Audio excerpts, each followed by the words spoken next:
Hello, and welcome back to the channel, everyone. In this episode, we go over a topic called Imposter Syndrome. Why you may feel like a fraud. Do you agonize over every little detail, mistakes, or flaws in your work? Do you attribute your success to luck or outside factors?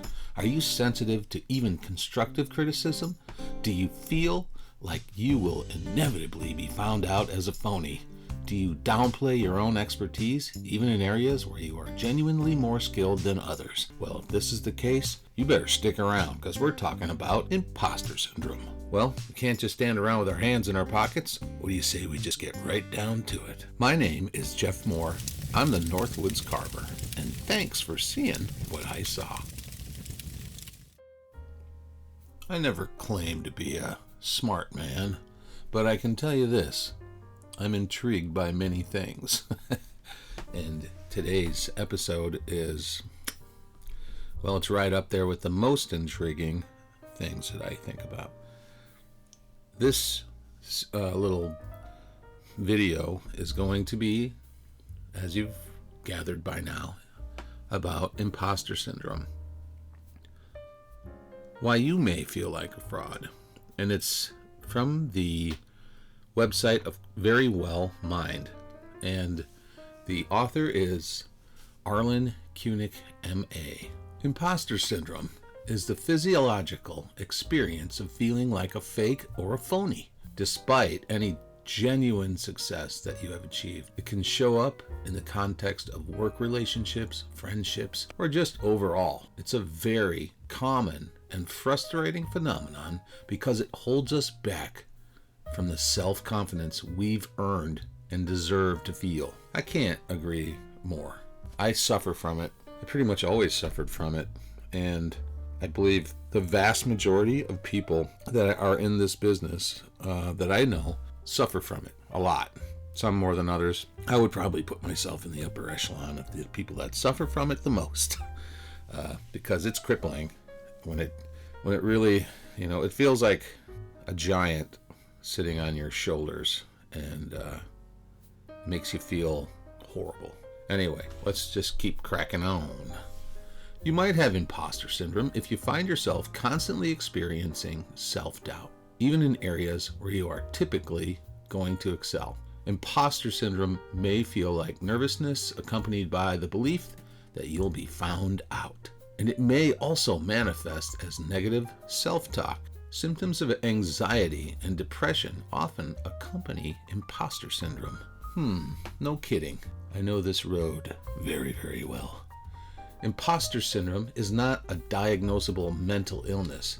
Instead, the term is usually narrowly applied to intelligence and achievement, although it also has links to perfectionism and the social context. Psychologists Susanna Imes and Pauline Rose Clance first used this term in the 1970s. Wow.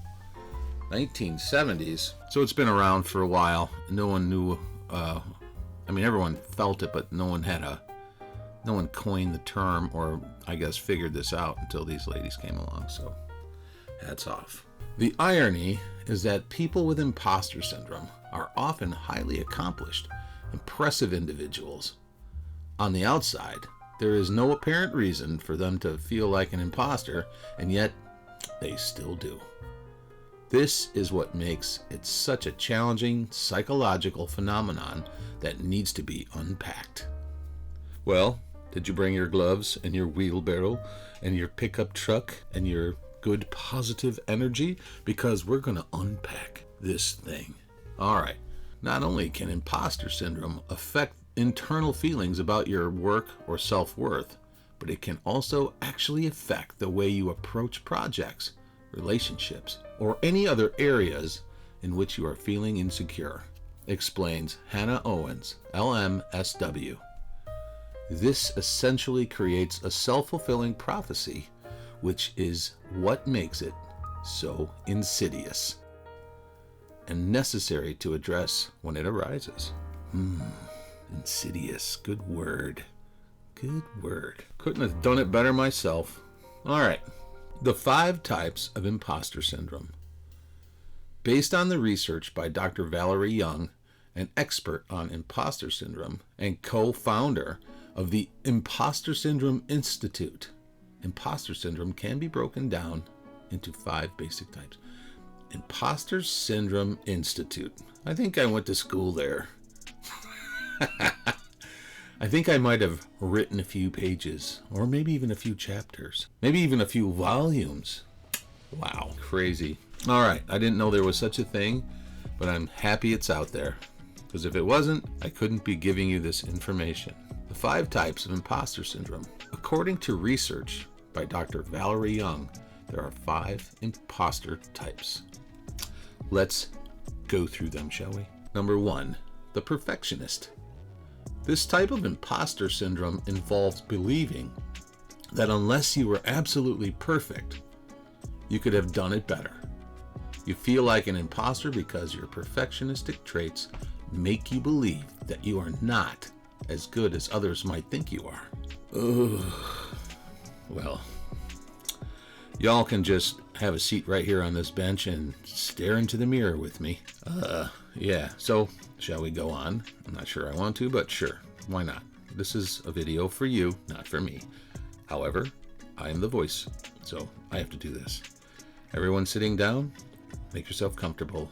Get yourself a drink, maybe some chips, maybe some adult beverage, and let's just go into number 2. Okay, here we go. Number 2, oh boy, the expert.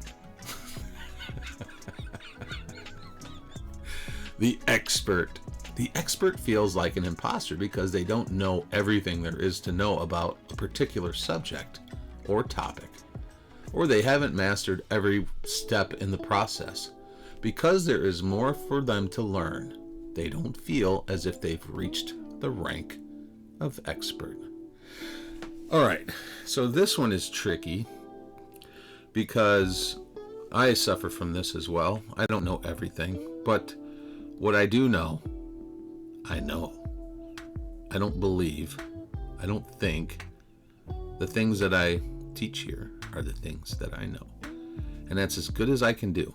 I mean, I'm always open to learn more stuff, but honestly, I believe, or I know the things that I'm talking about.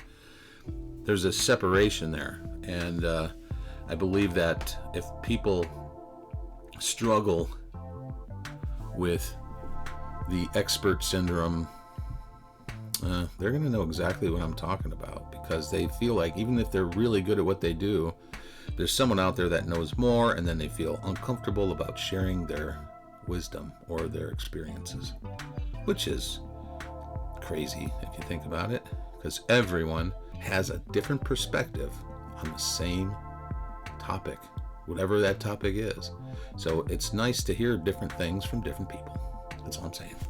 And number 3, the natural genius.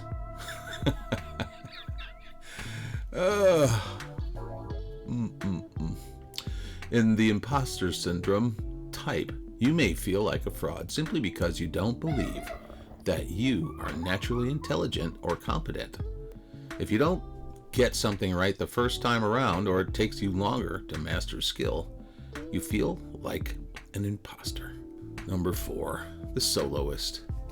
It's also possible to feel like an imposter if you had to ask for help to reach a certain level or status. Since you couldn't get there on your own, you question your competence or abilities.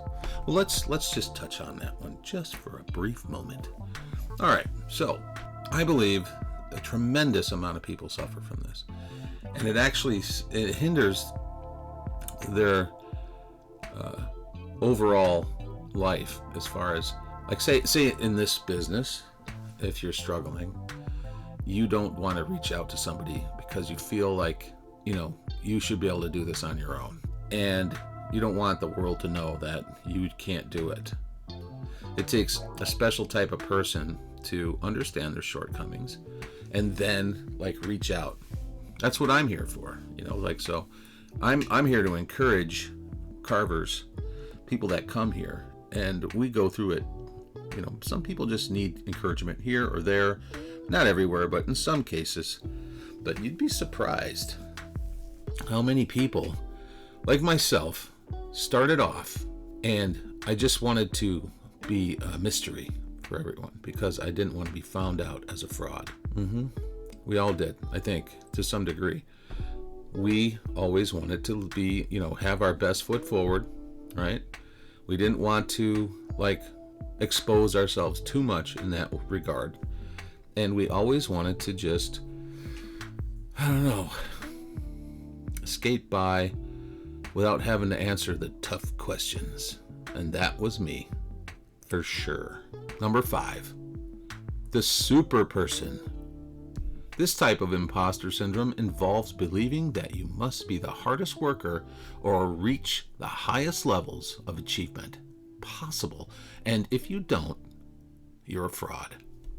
That little ditty there, remember that part where I said this type of imposter syndrome involves believing that you must be the hardest worker or reach the highest levels of achievement possible. And if you don't, you're a fraud. Yeah. I'll let you stew on that. I'm going to go to the next part. All right. How do I know if I have imposter syndrome? Originally, the concept of imposter syndrome was thought to apply to high-achieving women. Since then, it has been recognized as a more widely experienced phenomenon. Imposter syndrome can affect anyone, no matter their social status, work background, skill level, or degree of expertise. While imposter syndrome is not a recognized mental health disorder in the Diagnostic and Statistical Manual of Mental Disorders, it's fairly common. It is estimated that 70% of people will experience at least one episode of this phenomenon at some point in their lives. 70%?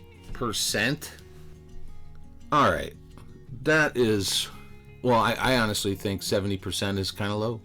That's just my opinion, because I think at least 70% of the people that I know, which isn't a ton, but 70% of those people I know suffer from it.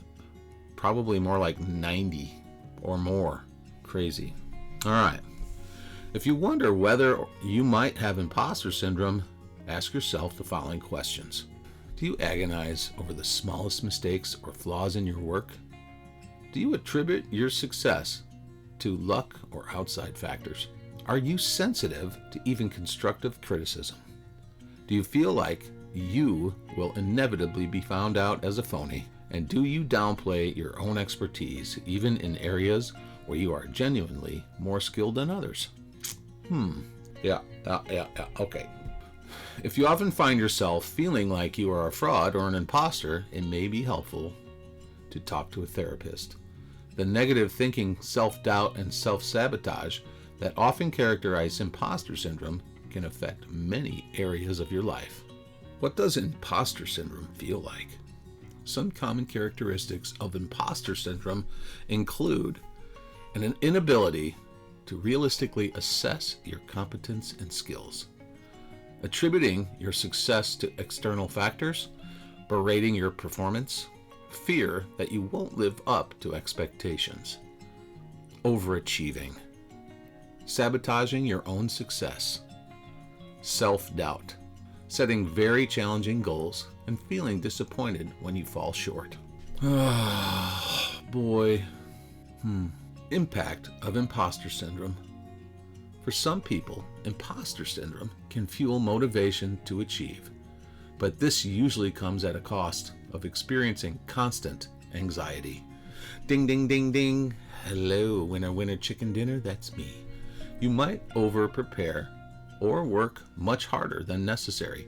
Hello again. Are y'all checking out the mirror? Because you probably can't see yourself because I'm probably in the way. All right. For instance, to make sure and nobody finds out you're a fraud. Eventually, anxieties worsen and may lead to depression. This is probably one of the most impactful articles I think I've ever read. It is literally peeling off every layer of my being and exposing the soft white underbelly that is me. Ugh. All right. Here we go. All right. This sets up. I would say that would be the definition of success, right? Or luck. It's not luck, it's success. So you literally have to prepare. And when like they say, luck is when hard work and preparation meet opportunity. And this sounds like this person, whoever this is, was just prepared, taking out all of the, variables and being successful. So, I don't know. That's just me. The problem with imposter syndrome is that the experience of doing well at something does nothing to change your beliefs. The thought still nags in your head, what gives me the right to be here? The more you accomplish, the more you feel like a fraud. It's as though you can't internalize your experiences of success. This makes sense in terms of social anxiety. If you receive early feedback that you're not good in social or performance situations, your core beliefs about yourself are so strong they don't change, even when there is evidence to the contrary. The thought process is that if you do well, it must be the result of luck. People who experience imposter syndrome tend not to talk about their feelings with anyone and struggle in silence, just like those with social anxiety disorder.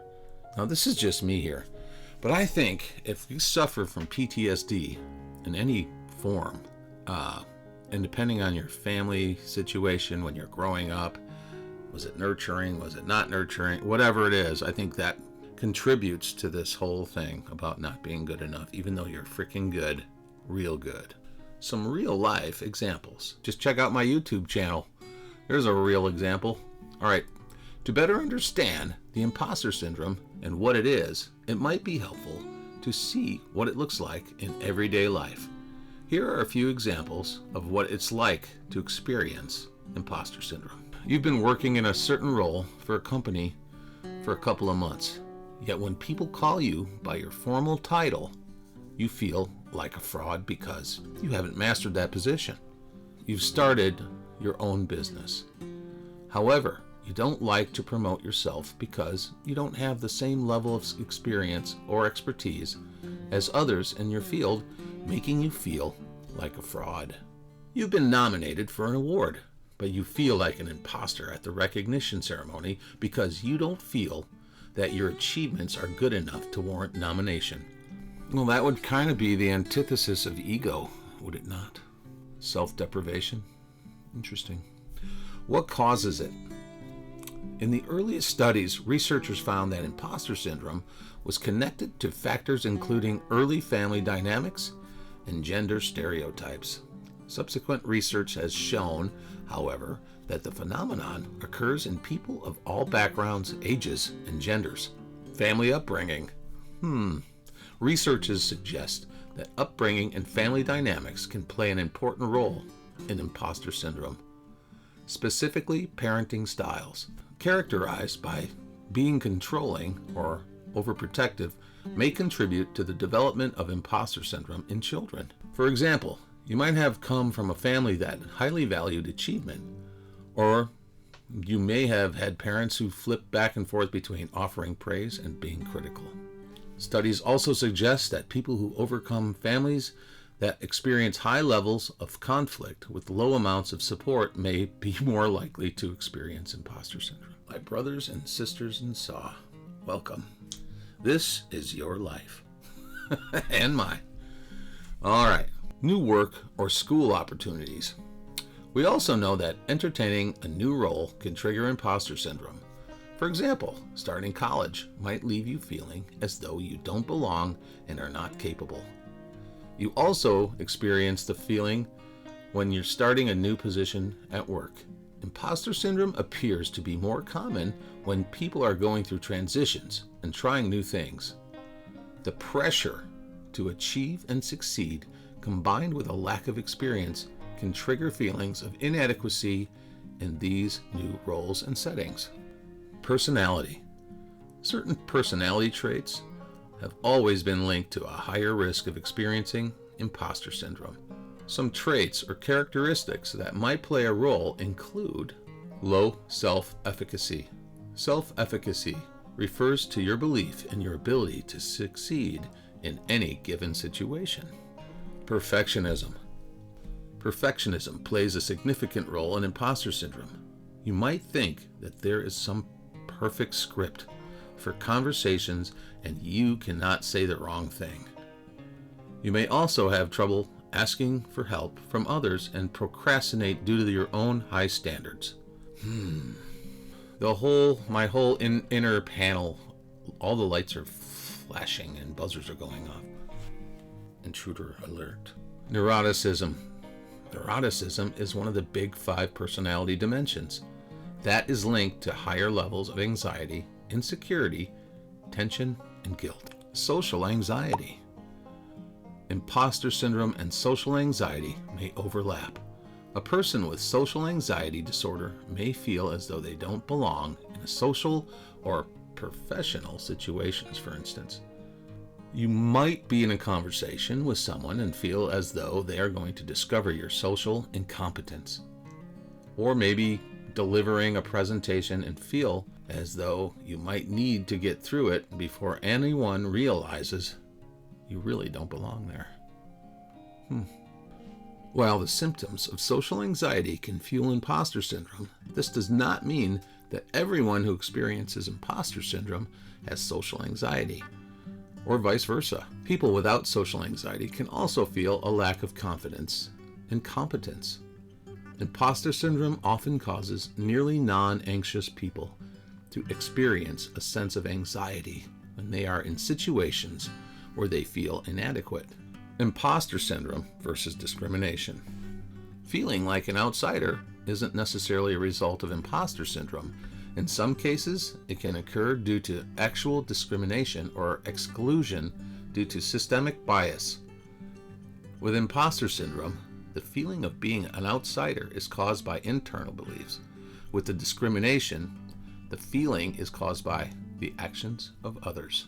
Coping with imposter syndrome. To get past imposter syndrome, it helps to start asking yourself some hard questions. Here are a few to consider. What core beliefs do I hold about myself? Do I believe I am worthy of love as I am? Must I be perfect for others to approve of me?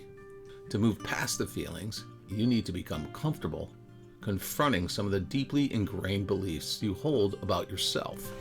This exercise can be hard because you might not even realize that you hold them, but here they are. And here are some techniques you can use. All right, here we go. Share your feelings. Okay, I can do that. Talk to other people about how you're feeling. Irrational beliefs tend to fester when they are hidden and not talked about. Focus on others. While this might feel counterintuitive, try to help others in the same situation as you.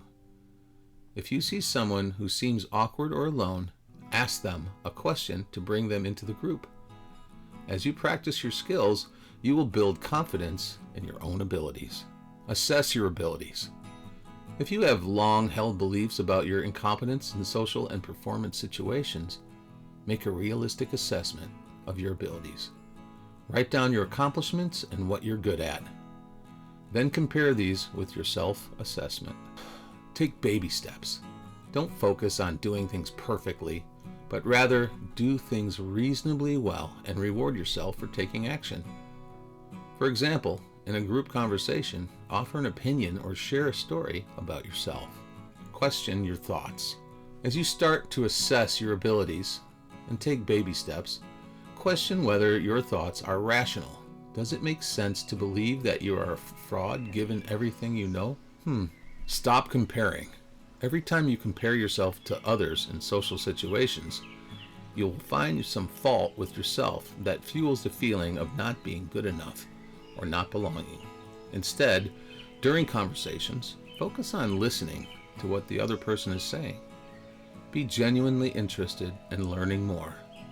So I think the internet, Facebook, all that kind of is probably one of the single most devastating thing for somebody with imposter syndrome, because they're seeing, especially if they're members of these groups, and it's one thing to be in a beginner group or something where everyone's struggling, But when you have these guys on spaceships flying around and you're still inventing the wheel with chisels and you don't even have chisels, you're just using a rock to hit another rock, and you look up and you see spaceships, you're like, wow, yeah, I can see where that would create a lot of issues for people, a lot of carvers. It's something to shoot for, obviously. You want to get better, but at the same time, it's got to be, you just beat yourself up for not being better. And I think, I think it really is. I think imposter syndrome runs rampant on the internet because we get to put out who we want to be, what we think we should look like, and show our best versions of ourselves, even though not every day is sunny and cheery, but who's going to sit there and listen to a bunch of whining? So anyway, let's go on from there. Oh, here you go. Use social media moderately. We know that the overuse of social media may be related to feelings of inferiority. If you try to portray an image on social media that doesn't match who you really are, or that is impossible to achieve, it will only make your feelings of being a fraud worse. Bing, bing, bing. See, that's what I was just saying. Stop fighting your feelings. Don't fight the feelings of not belonging. Instead, try to lean into them and accept them. It's only when you acknowledge these feelings that you can start to unravel the core beliefs that are holding you back. Refuse to let it hold you back. No matter how much you feel that you are a fraud or that you don't belong, don't let that stop you from pursuing your goals. Keep going and refuse to be stopped. Naming the fear can knock the wind out of it, says Owens, because there are internal beliefs that don't have anything to do with actual performance or abilities. Most people would be surprised to learn who among them is dealing with imposter syndrome. Receiving good feedback from your peers or talking to mental health professionals about your feelings can be important and effective ways to put things in perspective. Therapy. Remember that if you're feeling like an imposter, it means you have some degree of success in your life that you are attributing to luck. Try instead to turn that feeling into a feeling of gratitude. Look at what you've accomplished in your life and be grateful for your achievements. Don't get held back by your fear of being found out. Instead, lean into it. Lean into that feeling and get to its roots. Let your guard down and allow others to see the real you. All right, well, that's it, everyone. I'm so glad that you stuck around. I'm sure you were riveted just like I was. And I have so much to say, but this is a video that I have to kind of keep short, so I just appreciate everyone hanging around this long, and I really love making these videos. I learn a lot about myself, and it's fun. I would really like to do it. So if you wouldn't mind liking and subscribing and smashing that notification bell, I would be most appreciative, and I will see you on the next one.